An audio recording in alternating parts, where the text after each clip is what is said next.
talaga sa pinaka nagustuhan ko dito sa Overkill ay hindi talaga nila tinitipid bawat sahog. Lahat yata ng klase ng pares nila dito ay natikman ko na. Pero ito talagang pares na may balot ang pinaka-favorite ko sa lahat. Tuwing galing talaga ako sa Manila, dito ko talaga naiisipang mag-stop at kumain. Kaya naman ngayong gabi, inaya ko talaga buong pamilya para dito na kayo mag-dinner sa Malolos Food Park. As in, sobrang dami talagang kakainan dito at may stress ka talaga kakahanap. Pero meron lang talaga akong isang stall na kinakainan dito at isa talaga ako sa mga suki ng tindahan na to. Madali lang hanapin tong stall na to dahil parang blockbuster ng Aldab ang pila dito.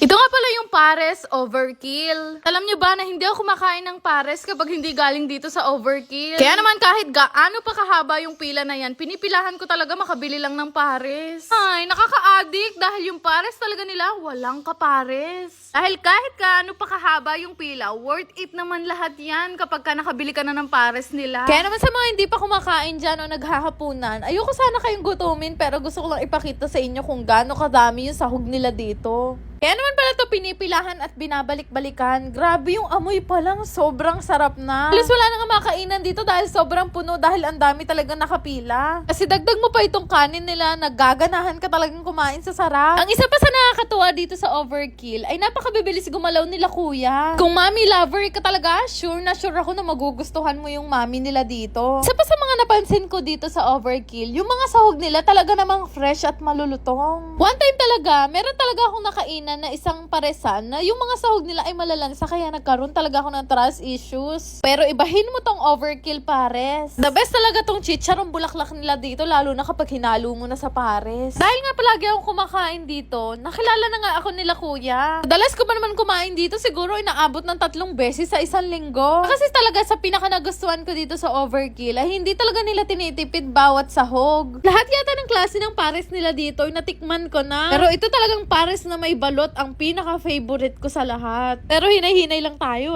Kung putok-batok talaga ang hanap nyo, abay ilalaban ko talaga tong Overkill. Grabe guys, sobrang lutong nito lechong kawali nila. Sabi ko naman sa inyo, mabilis lang talaga gumalaw sila kuya kaya na-serve na agad nila yung mga food namin. Syempre dahil ako nga yung nagdala sa kanila dito, kakailanganin namin kumain lahat ng pares. Gulat nga ako nung sinerve na ni kuya yung order ni Bebu. Ito nga yung tinatawag nila dito na double Overkill. Dahil kompleto na nga ang order ng lahat, sa wakas makakakain na rin kami. Ba't ibang pares yung meron sila dito at halos lahat yata ng pares nila in-order namin para matikman talaga namin lahat. Grabe wala kaming masabi sa sarap ng pares nila dito. Lalo na to si Kuya Ambo, tuwa talaga siya sa na-order niya kasi sobrang malasa daw. Sobrang recommended talaga namin tong Pares Overkill kung pares talaga ang hanap nyo. Dahil kahit bata o matanda, panigurado ako mag-e-enjoy sila sa pares nila dito. Ito naman si Kuya Jay, yung tumbong pares naman yung in-order niya at sa susunod gusto ko rin subukan yan. Gaya nyo rin ba ako na naglalagay talaga ng toyo sa kanin bago lagyan ng sabaw ng pares? Ito yung madalas kong ino-order. Napansin ko kasi na yung balot nila dito parang walang bato. Sobrang sarap ng pares na to kapag hinaluan mo talaga ng maraming sabaw at toyo. At guys, aminin nyo man o hindi, mas masarap talaga kumain sa mga ganitong kainan. Kaya naman pala Overkill pares ang pangalan ng paresan nila dahil overkill talaga ang diet nyo dito. Ito nga si Bebo, hindi na talaga ako kinausap at pinansin simula nung dumating yung pares niya. Grabe, sobrang sarap naman kasi talaga ng pares nila dito. Hindi talaga ako mahilig sa maanghang pero pagdating sa mga ganitong pares, talaga naman tinotodo ko na ang sili. Dahil mas lalo ka talagang gaganaan kapag naman pinapawis-pawisan ka pa talaga. Ito nga si Gabriel, napagod yata sila kuya kakaserve sa kanya ng kanin. Kasi naman ang in-order niyan soap number 5. Nabibitin na talaga siya sa paisa-isang kanin kaya ang in-order niya 5 kanin. Biruin mo isang mangkok na pares lang ang order niya at pagkakasya niya yan sa 5 mangkok ng kanin. O ganyan kalasa ang pares nila dito. Maya-maya nga umorder ulit si Bebo yung pares naman na may balot na kagaya nung akin. Alam nyo ba guys na hindi kinakain ni Bebo ang balot kapag hindi galing dito sa Overkill pares?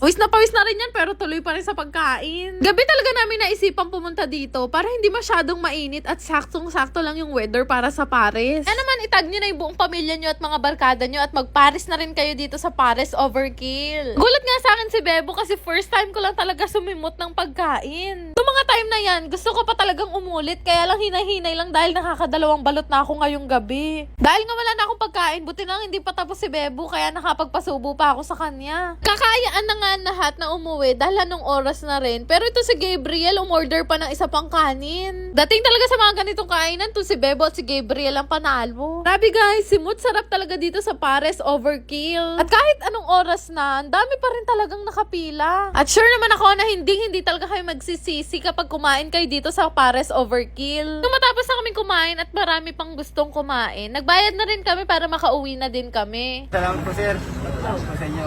Uwi na nga sana kami at maya-maya may mga tao ding nakakilala sa akin at nagpa-picture na din sila. Nakakatuwa nga kasi may mga namimit talaga ako na iba't ibang tao sa iba't ibang lugar din. Ganda-ganda rin talaga ng view dito, kaya naman mag-visit na rin kayo dito sa Malolos Food Park near at Malolos City Hall, Bulacan. Yun lang naman. Salamat.